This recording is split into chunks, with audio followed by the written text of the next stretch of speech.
My name is Jenn Aguirre. I am originally from New York. I just said that correctly, actually, without my accent. I'm originally from New York. And I started as a personal trainer in 2002 at New York Sports Club. Then I moved to California in 2005. I was a trainer for about 11 months. Then became a fitness manager. And then my ex-husband and we opened up a business in 2010. And we now still own the business. I do online coaching. I've been doing that since 2010. And I'm sure you'll ask me more questions, but that's basically, so right now that's what I do. I'm now in Vegas. We moved here in 2020, but we'll get into all of that.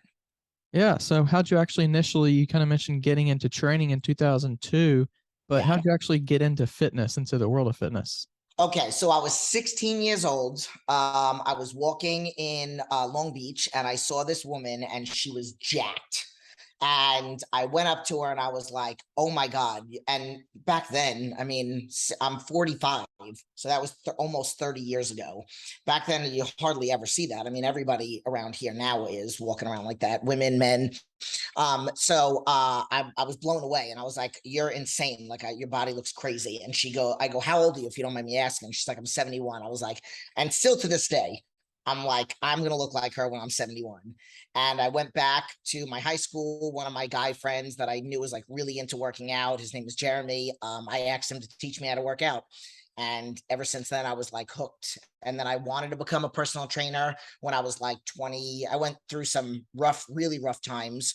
I started my certification and then I was kind of like convinced or talked to not do it. Like my ex-boyfriend at the time and my dad, who I don't talk to anymore, they both of them basically said they'd be embarrassed to admit that my daughter and my girlfriend was a personal trainer. So like I started the certification and then I stopped it and started something else, and then a lot of other things happened, and then I became a personal trainer and just kept moving forward with it. Yeah, it's pretty crazy to hear that, like, somebody 71, would inspire such a young person. Is Yeah. that kind of like what, when you first started, was the motivation for you long term at that point, or was it kind of like that's something that I aspire to be one day, but until then I want to be, it's more for different goals, longevity? Was that kind of your initial? No, because I wasn't sick at the time. So I have Crohn's disease and colitis. So I wasn't sick at the time. I saw her. I thought her body was insane. And I remember my friend Jeremy was very into working out. So it wasn't a goal of like becoming a coach or anything. I didn't ask her about competing. I didn't know anything about competing back then. I just said I wanted to look like her because I loved it. Like I didn't like normal things. Like I liked being an athlete. I was a very big tomboy. Like I was one of the girls that played with worms with my guy next door neighbors. I didn't really ever know what I was one of those kids that I didn't know what I really wanted to do when I got older. So at 16, I still had no idea what I wanted to do. And then it took me like really after high school, I went to college and I just got my associates and I just got it in liberal arts. I just had no idea what I wanted to do. I worked in restaurants, I worked for the penny saver, and then at some point when I started getting really sick, because I started getting sick at 19, from 19 to 21, I was sick all the time. And I started doing a lot of research. And that was really when I started trying to educate myself on it. And then at 23, at 23, I got myself into remission after having a nervous breakdown.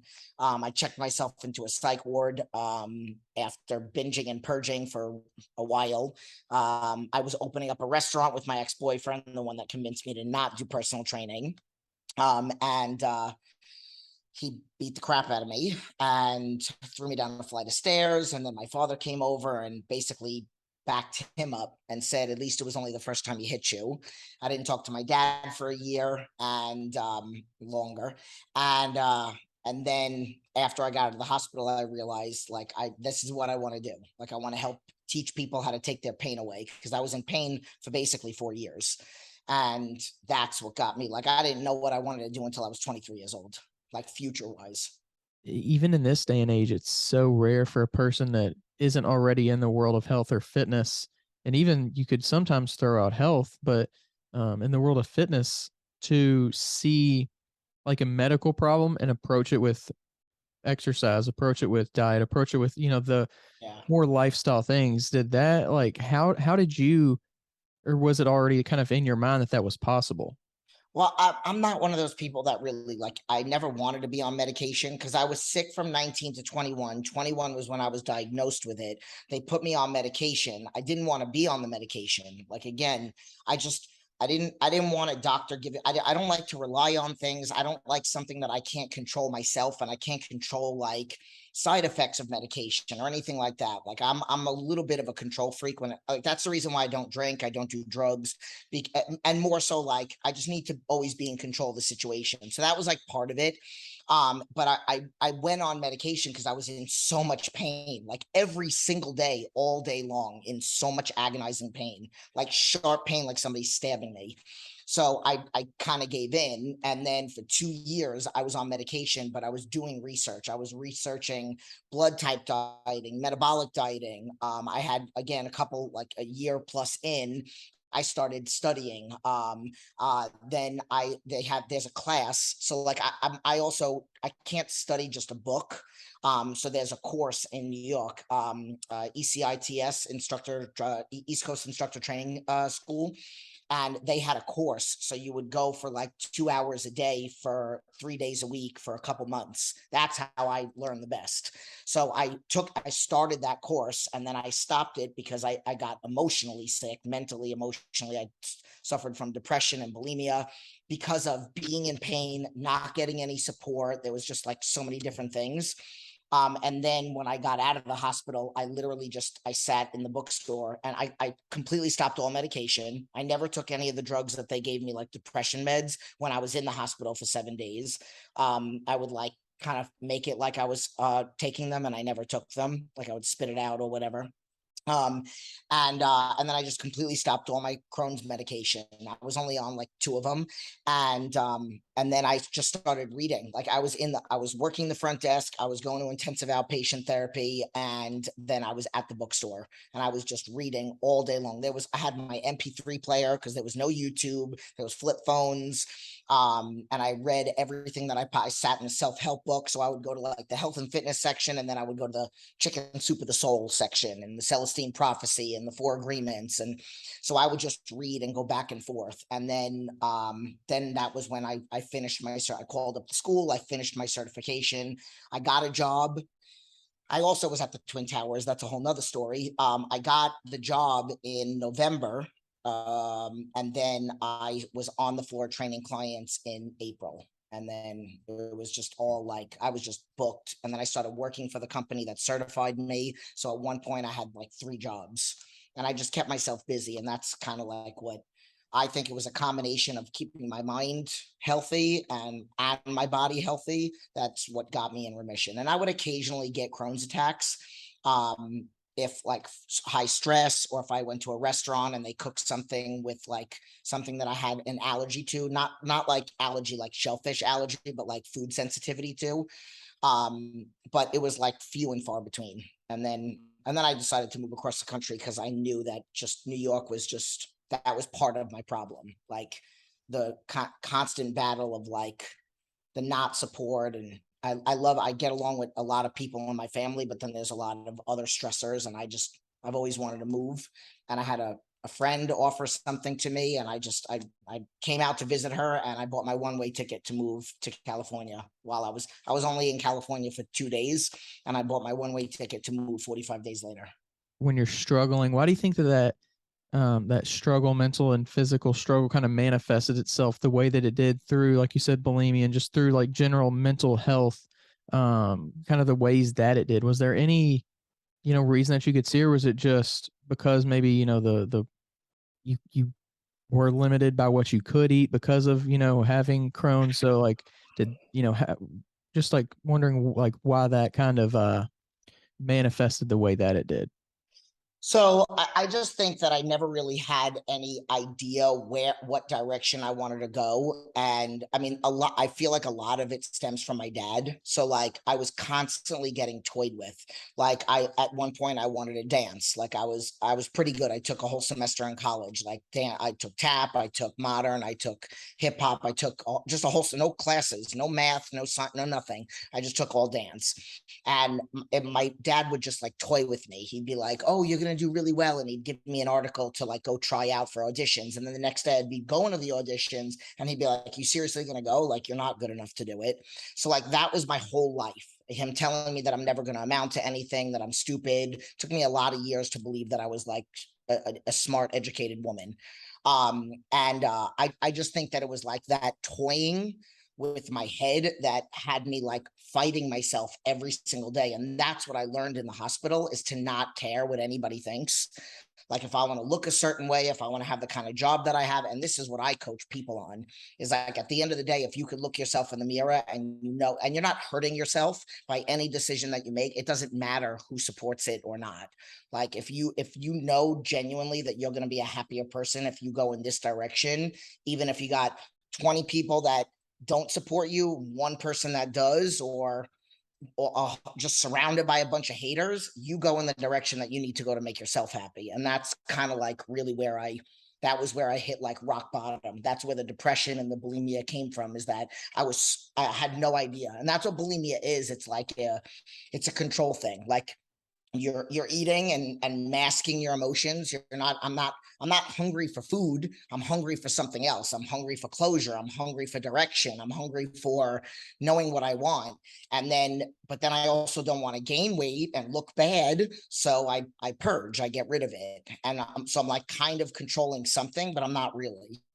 And then it just, we tried, my mother and I sat down and we tried to call like an eating disorder clinic, and I didn't have a job because I quit.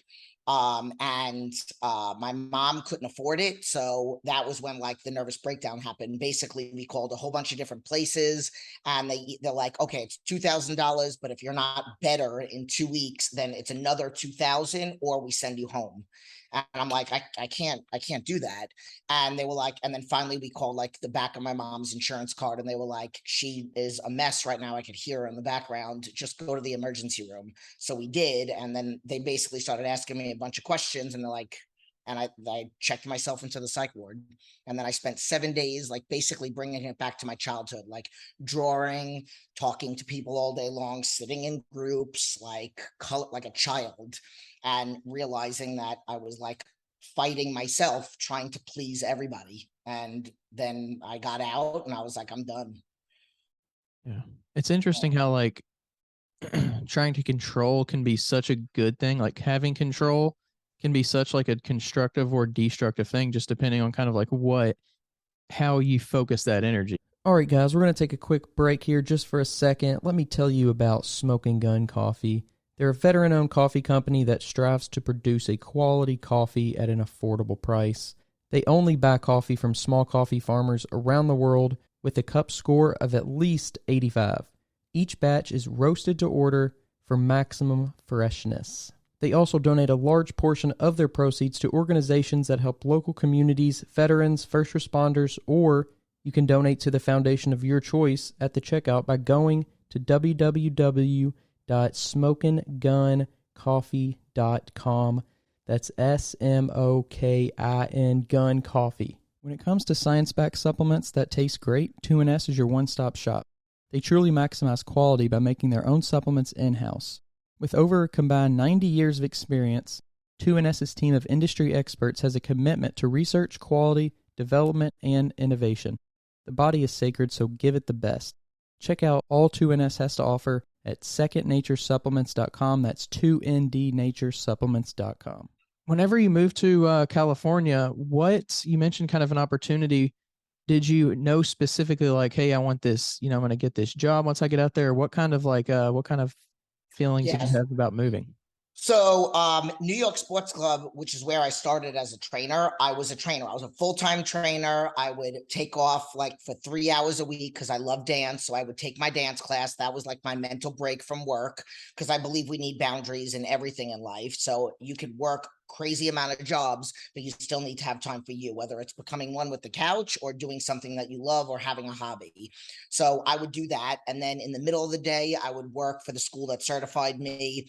Once every 3 months, I would train trainers to become trainers, and then twice a year, I would I would work for the convention that they had to give trainers CECs. But I also wanted to train trainers on the regular, meaning I wanted to be a fitness manager for New York Sports Club. So I wanted to be able to train clients and change their lives. But I also wanted, because it was, I just saw, I got so many certifications within the first 6 months just to get more respect, because as I mentioned 30 years ago, it was hard for a woman to get respect in this industry.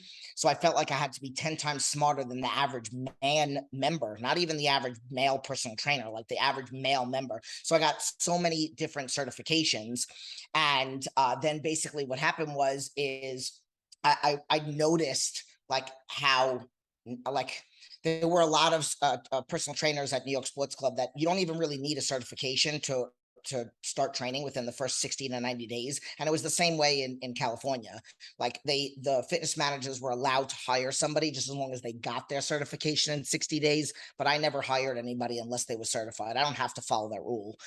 So for me, I wanted to also train trainers because I wanted, if I can't touch everybody's lives, but if I can help trainers do a better job, then I have 20 clients, and then I've just coached or I've just helped mentored, whatever it is, 10 trainers, and they each have 20 to 30 clients. But at New York Sports Club, once you become a fitness manager, you're not allowed to train clients. And that to me was way more important.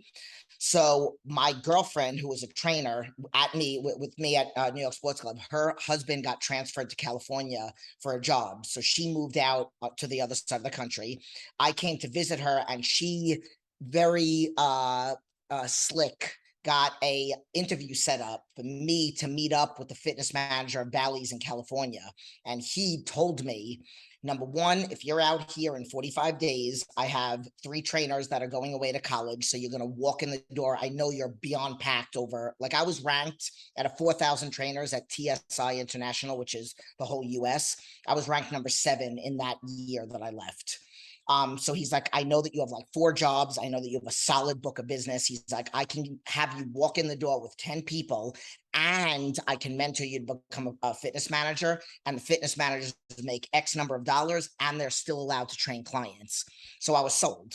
I'm like, I get the hell out of New York, and then I get to do all the things that I like and make more money, and then not have to have 3 jobs. So I literally went back to my girlfriend's house on April 23rd, and I bought my one-way ticket to move out on June 15th. And I was out here, and I walked in the door with like 8 clients. And then I had to like kind of start all over again. Yeah. Because I had a lot at New York Sports Club. You kind of mentioned it, like being a female in the industry back then, it wasn't the same as it is today. It's What did still kind of the same. what It's did not you as bad. what did you feel like, especially being young too? Like what did you feel like not, even just throwing out the stereotypes that other people might think about you. Like did you ever feel like, any, I don't want to say imposter syndrome, 'cause I don't think that's the right word, but did you ever feel like, I'm helping these people change their life? Am I really like, is this something that I'm not literally, but certified for? Because I mean, obviously you were certified, but just, is this something that I can do? Well, when you literally go from being depressed and bulimic and in a psych ward, I mean, you have some doubts. Like again, my father told me I was stupid my whole life. So like, I always had a lot of negative internal dialogue, but then you come out, and it's like, that's why I also am like, I don't want to be the smartest girl. I don't want to be the strongest girl. I want to be the smartest and strongest person. And like little scenarios would happen. And I hope I'm answering the question right, but like little scenarios would happen, like which is what motivated me to get even smarter, like where I would be standing at like the front desk, and I'm wearing my shirt that says personal trainer, and I'm talking to a random guy member, and somebody would walk up to us and ask him a question. I'm like, he's a member and I'm standing here with my shirt on and you're asking him. So like, that was one of the things that motivated me to just constantly try to be smarter and smarter. And there was still doubt in my mind, like, am I smart enough? Am I going to be smart enough? Because I just always had my dad back here.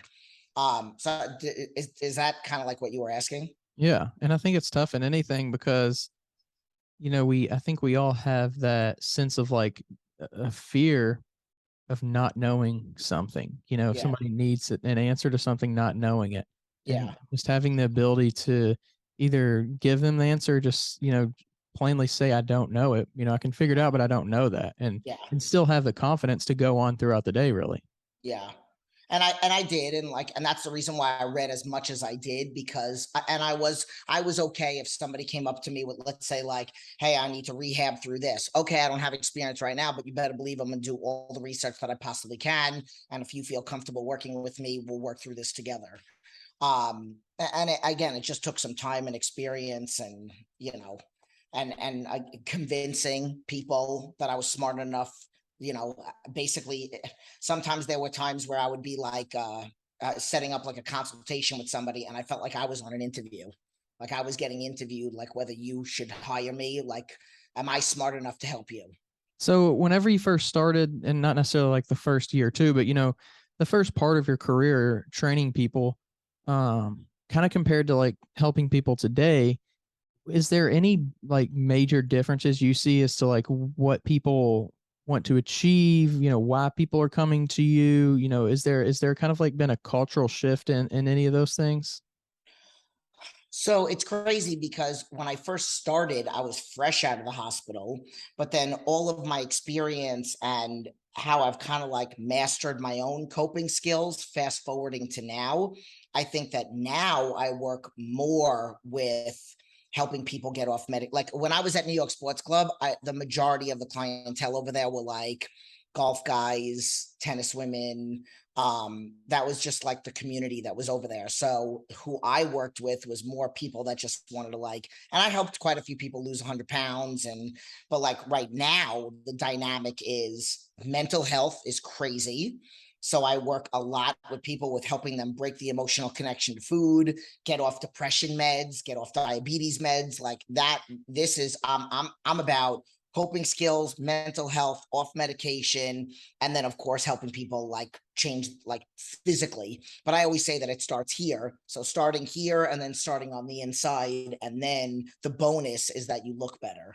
So that's, I think the difference is, even though I was fresh out of it, and that's really why I wanted to become a trainer 20 years ago, I'm working more now over the past 10 plus years with people like how I was Gotcha. 10 years, 20 years before now. Gotcha. Mhm. And whenever somebody comes to you today, with the clientele you're currently working with, and I'm sure it's different for, especially on an individual, like specific basis, but what do you, initially, like, what is that initial, like, first step that you get somebody to try to adhere to? I do phone interviews, and there a lot of the times people will like know of me or have heard about me. I don't really do a lot of like, my ex husband does a lot of like ads and stuff like that, and then someone will fill out a consultation. Like the one thing that I do like the difference between back now and back then is when we were at Bally's and when we were at when I was at New York Sports Club, I had to prospect people. I had to convince them that they needed training.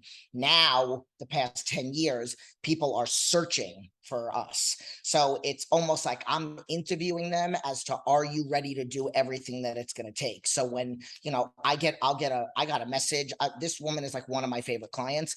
And I love all my clients, and I know they're all going to hear this, but her initial message to me was, I need you in my life for the rest of my life. That was like, I desperately need you. And we she literally writes, I make my all my clients write positivity in the beginning and end of every one of their emails. Tell me about what they struggled with. If they did struggle, they let me know if they followed the plan or they didn't follow the plan. But initially what happens is, when she sent that message, we set up a phone interview. So I get on the phone with them, I tell them about, of course I first ask what their goal is, and then I tell them about what I expect from a client. Because if you only want a meal plan, I'm not your coach. If you only want a place to work out, I'm not your coach. And I primarily lean more towards people that are beyond desperate. Like, I don't want somebody that just wants to lose a couple pounds. I want to give my energy. That's the reason why I say I also will never coach anybody for shows, because yes, I'm a bodybuilder, right? But I don't want to coach somebody for 12 weeks. I don't want to coach somebody that just wants to be 3% body fat or 10% body fat or whatever, can get on the stage in a bikini.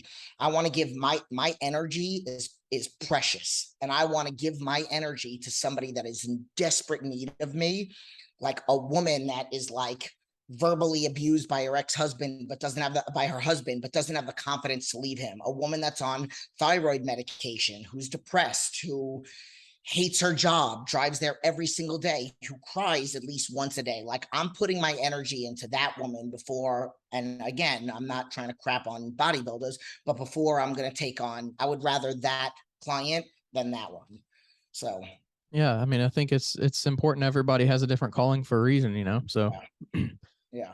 whenever you talk about like helping people like that and giving your energy and making sure that your energy really goes into helping people just, you know, get out from under the hardest situations of their lives, maybe, you know, what how do you, from a personal perspective, like handle the transfer, if you want to call it that, of energy, you know, because you're giving all this energy to people.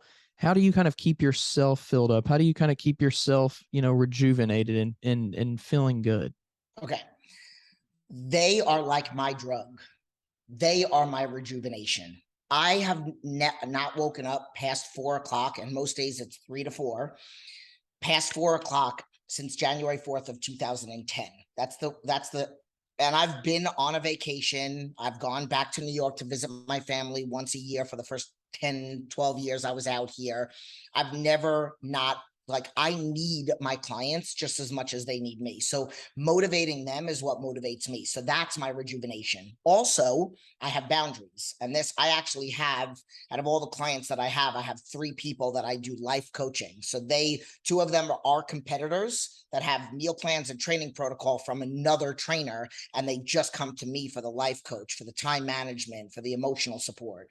So for me, it's about having boundaries. So I will never, ever, no matter what the scenario is, I will never take a call during my cardio. I will never take a call or take a client like, hey, I could pay you $2,000 a month, but I need you to train me at 11 o'clock in the morning. Sorry, that's my time where I work out. So I know that I know that I tell people that I think it's okay to be selfish as long as nobody's getting hurt. Like, I'm not selfish where I neglect my children so that I can go and work out, or so that I can, like, the way that I've designed my life is I take care of me so that I can take care of others, and taking care of others takes care of me, and it totally motivates me every single day. So, like, it doesn't matter if I have 40 emails that I do in the morning and 39 of them are a hot mess. Those are the ones that I'm the most motivated. Like, I'm the most energized. I get up at 3:05 and it literally sounds like it's 2 o'clock in the morning because I voice note to every single client. So nobody gets a typed out message. They send their check-ins and I voice note to every single one of them. And then I email it to them in the morning. I'm like giving them advice, and then they listen to it. I'm the first thing that they listen to in the morning, unless they're on the other side of the country and they're already up. But that, like, starts the dynamic of my day. And then I also make it a point to make sure that I have my own personal goals. So even if I'm teaching people how to have goals, I got to have my own, and I got to practice what I preach. So I teach people about vision boards. I got a vision board upstairs. I have personal fitness, health, life, financial. I have all these different goals. I have long-term goals and mini goals, and I'm working on them all the time. So I think a lot of people hear all these different things that I do, but I believe one of my superpowers is, one of my superpowers is mental strength. One of my superpowers is hustle. And I just feel like I have this gift, and I'm not at all trying to toot my own horn, but I have this ability to give 100% to everything that I do, because I'm giving 100% to me first. So I'm protecting my aura, I'm protecting my energy. If I have a client that is not doing what she's supposed to do, and we've had a conversation 2 or 3 times, and she's fighting me. She's not doing it because she's hurting. She's fighting me because maybe she doesn't believe in my program, or maybe she's had 5 other trainers before. And I'm giving you a real life scenario. I will fire her, and I have fired somebody that gives me an attitude in the studio 2 times, snap at me, roll their eyes at me, get out of my studio. That happened once. So like, I don't allow any negativity in my life. And that I don't talk to my dad anymore. I basically disowned him about 6 years ago. And literally, like every time I do something different to protect myself, everything just gets a little bit better. Ready to take your supplements to the next level? 2NS is here to help. 2NS strives to help you attain the highest degree of health and performance. Combining cutting-edge science and the best from nature, 2NS gives fitness enthusiasts and athletes the fuel they need. Check them out at secondnaturesupplements.com. That's 2ndnaturesupplements.com. This podcast is sponsored by Smoking Gun Coffee, a veteran-owned coffee company that strives to give back to those in need. Don't forget to use code TWR10 for a 10% discount at checkout. This episode is brought to you by Move Your Body Apparel, a Lexington-based, community-ran premium activewear brand that promotes the importance of daily movement. For the rest of the year, MYB is donating a percentage of every order to the Special Olympics of Kentucky. Save 20% off your first order with the link below or use code TWR20. Online at mybapparel.com. You mentioned moving to Las Vegas. What pushed you to move there? So California is a little bit of a hot mess. I mean, I think everything in the pandemic was a bit of a hot mess, but I have 2 kids. So my first son is biologically mine, and my second son is adopted and autistic. So he was in a preschool. So he was there like all day long. And in September, is when he was going from the preschool to kindergarten. And he also had speech therapy, and then he was seeing a behavioral therapist. But with the schools, like the preschool was allowed to have him in there and he didn't have to wear a mask or anything like that, but the schools weren't open, so he had to be on the computer. So he went from all day structure as an autistic kid, all day structure from 7 a.m. because it was like a school, the way that she ran her preschool. It wasn't a daycare, to like 30 minutes on the computer. And then his speech therapist would go to the preschool, and she wasn't allowed to. She would be on the computer. So I paid $100 an hour 3 times for her to have a meeting with him. And he would stare at the computer for 20 minutes, then talk for 5, and then stare at it again. And then the computer, like, for kindergarten, that was a hot mess. That was like 35 minutes. And then I have to like do all these things with him, and I'm okay with being that mom, but like I also am trying to run a business, and I think he does better with teachers. So long story long, basically what happened was I got sick of California, and as soon as California opened up massage therapy, that was where I kind of had it, because my son can go get a massage, but he can't sit with a speech therapist. So I did research. So this was in September. I did research, and within 2 weeks, I found a school that accepted the kids without having them to have a mask. They were in school all day from 7:30 until 3 or 2:50 or whatever it was. And then I found a house to rent. So I moved out here on October 6th with Amir. Amir is the younger one. I moved out here, got him in school, and then my ex-husband and my 14-year-old, who's 14 now, stayed in California. They sold our house. They kept the business going. I was already training clients on the computer from March. So all my clients that I was training in the studio, I was training on Zoom, which I still do now. A lot of my online clients upgraded. So even when the studios did open up, I stayed on the computer, because clients that were in Pennsylvania and Texas now are training with me on the computer, and I don't want to turn that away because they love it. So then on November 16th, I basically had already set up Christian's my ex-husband. I had already set him up with clients. So we closed the doors on a Friday, had a U-Haul truck, the doors open on Monday, and he already had clients. The house was sold. He stayed, I think, with his parents for like a week it was. And then they just, and when I moved out here in October, I emptied our house. So I brought everything out. So he didn't have to come out here with anything but the studio when he came out here 5 weeks later. So, and that's the main reason why. And then within like a very short amount of time, my youngest son, the one that's autistic, didn't need speech therapy or behavioral therapy anymore. He was reevaluated and he didn't need anything. And then my son was my other son, he's a amateur Muay Thai fighter. He's had like 25 fights, he has a belt. He's always been good at school and he had like B's and stuff like that. And then he was an athlete, but as soon when he moved out here, he was straight A student and still killing it in his athletics. So just everything got better when we got out here with the kids and business and everything. So what is the kind of the difference you've seen so far between the and I know you work with people all over, but just in the community that you're in versus, California as far as health and fitness goes? I mean, everybody thinks, California is like the health and fitness spot, but like what have you seen as far as just the the differences?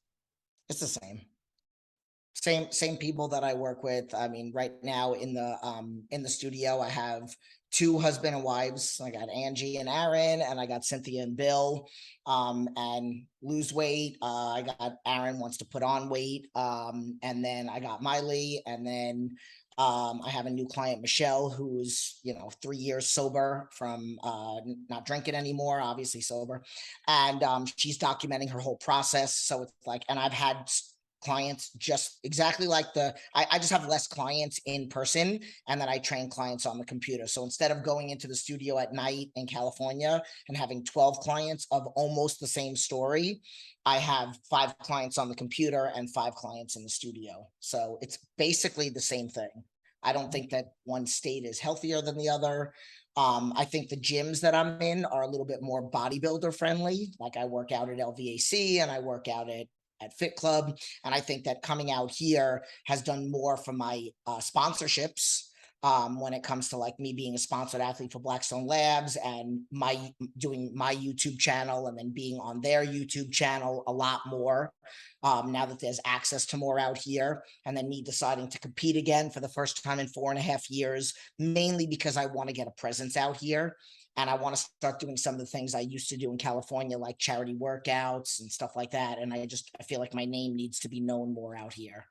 So I'm kind of like just using the IFBB Pro to get my foot in the door and get my name out there more. Gotcha. So, yeah.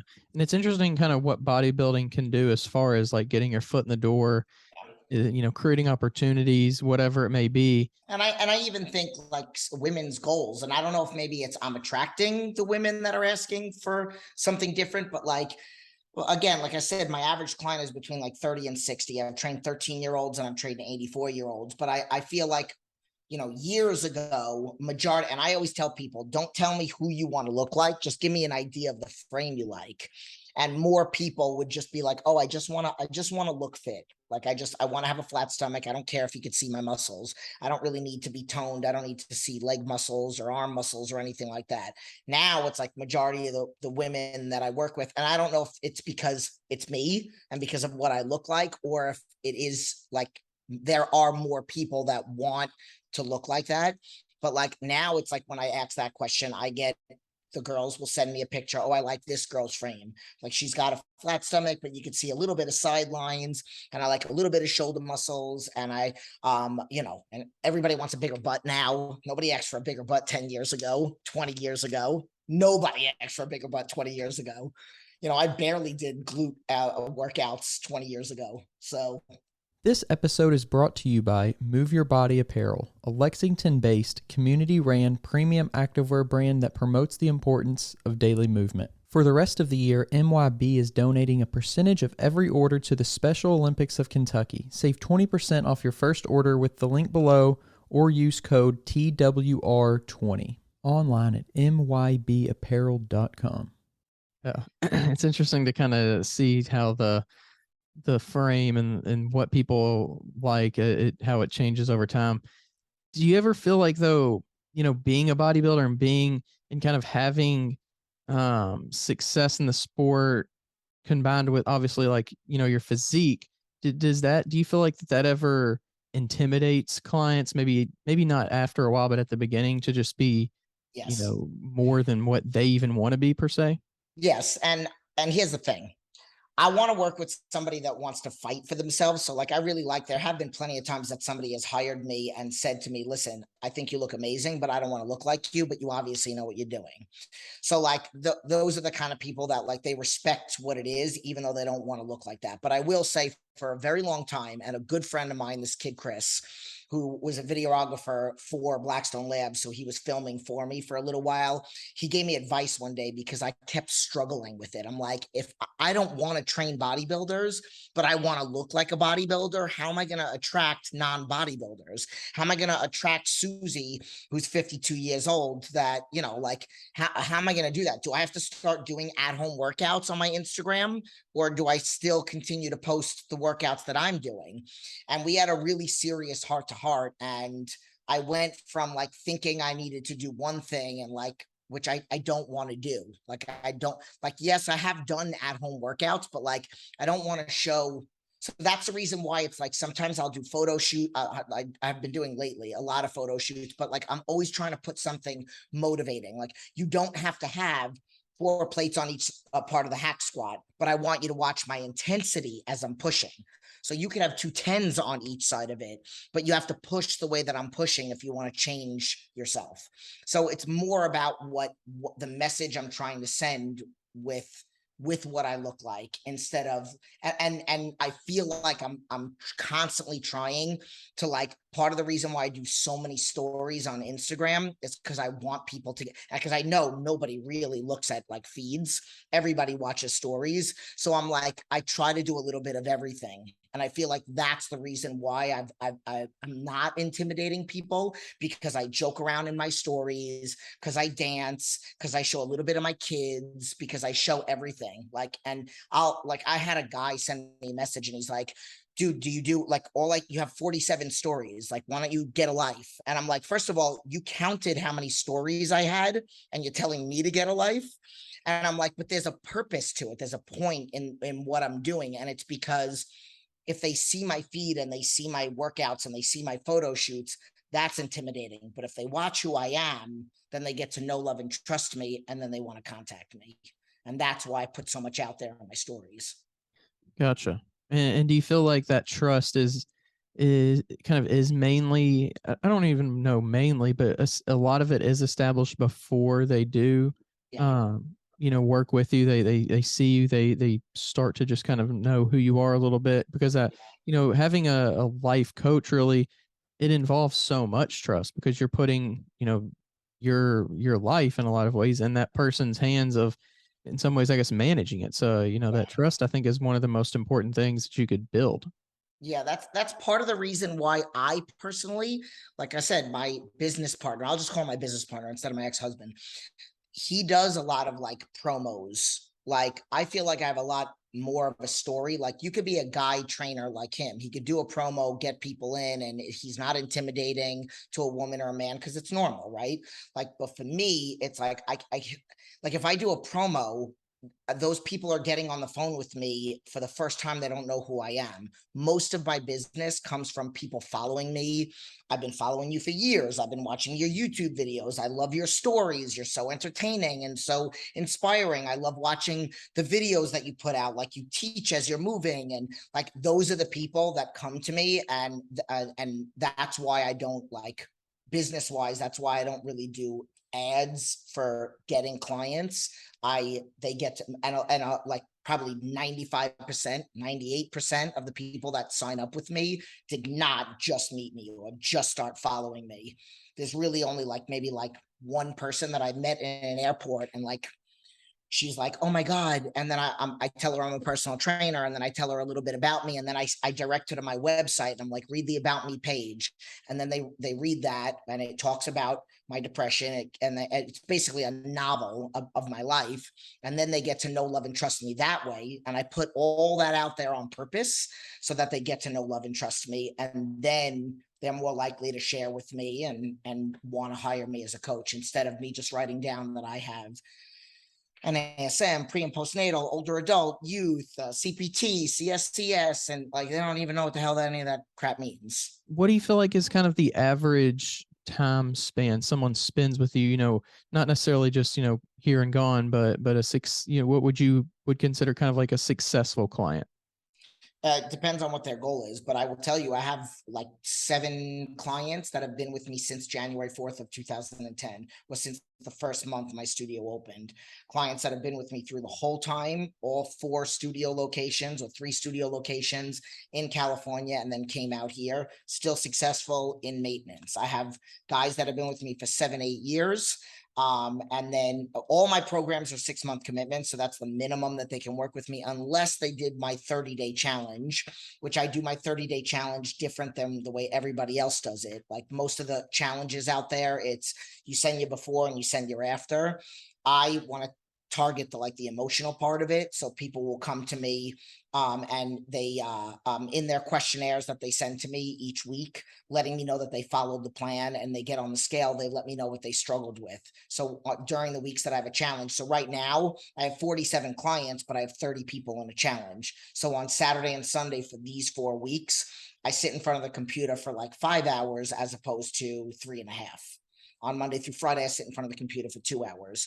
So but on average, it's like it really depends on what their goal is. Like if they have 100 pounds to lose, they have to join for 6 months, but they know that it's going to take more than that.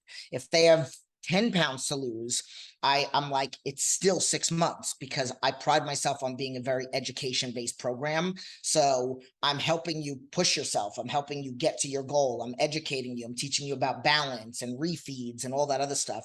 And I have people that have been at goal forever and they still stay with me because it's the dynamic, it's the energy, it's the community. So whether I physically see them on the computer, because I have clients that have been with me for years that I've never seen on the computer, that I only know what they look like from their before and after pictures, or from their whatever pictures. I always say there's not an after picture ever.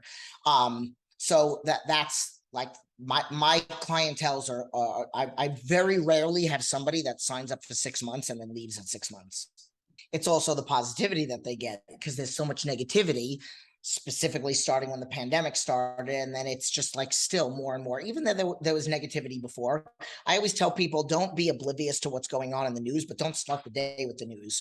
So they start their day with me, and no matter whether their email is a hot mess or not, they completely ate all food that they were not supposed to, but they check in with me because it's a judgment-free zone and I can help them. They're going to get nothing but positivity. I'm super proud of you for being honest with me, telling me, but obviously, you know, that's not on your plan. Let's work through it emotionally. What were you thinking? Whatever. And then I give them a compliment again. So a lot of the times it's people are staying with me because then they get to their goal, but then they're addicted to the positivity because I got somebody that compliments them every single day. And most of the time, even if you're married or in a relationship or have a cousin or a sister or brother that lives with you, you're not alone. Nobody gets positivity every single day, and that's what you get when you're with me. What kind of advice would you have for someone who may be looking for someone like you, um, and you know, maybe they're interested in joining you or joining just somebody like you? What advice would you have for them to be able to kind of stick with it and achieve the goals that they want to achieve? Okay, so if there's a trainer that's watching this that does this, I'm sorry, but I am going to call you out on it. So I will tell you, if you are working with a trainer, and this is advice to people, okay? Number one, you should make sure that you find out about your trainer. Are they educated? Are they certified? What kind of experience do they have? What do they include? You should work with somebody that does. How can I guarantee you results if you're not doing everything? If I don't teach you about cardio and training and nutrition, how am I going to tell you that you're going to get to any physical goal if you're not doing all 3? And I always say there's 5 components of fitness: mindset, nutrition, resistance training, cardio, and recovery. So if you're not doing all of those, how can you work with a trainer that's, oh, I'm going to help you drop body fat and I'm going to help you build muscle? But okay, do you do meal plans? No, I don't do meal plans, which that's an actual real thing. So I would just say do your research. So I always say, like, the nicest car that's out there, it's going to cost money, but aren't you worth it? And then I will say, if you do hire somebody that does all those things, but they're not consistent, maybe they say they're going to answer your emails every Saturday and they don't, they start answering them on Sunday, Monday, or Tuesday, or you have an appointment with them and they constantly change your appointment. Like, what most people don't realize is all of those things are triggers for people. So if there's not structure in their program to become healthier, they're not going to have any structure like in their own life. They're like, if their trainer is not structured, how they're not going to be able to find structure.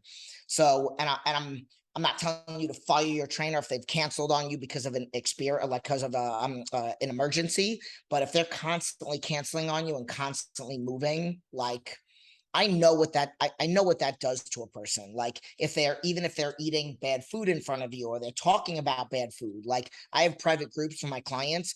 I don't allow anybody to talk about bad food. Like, let's just say, and I'll give you an example.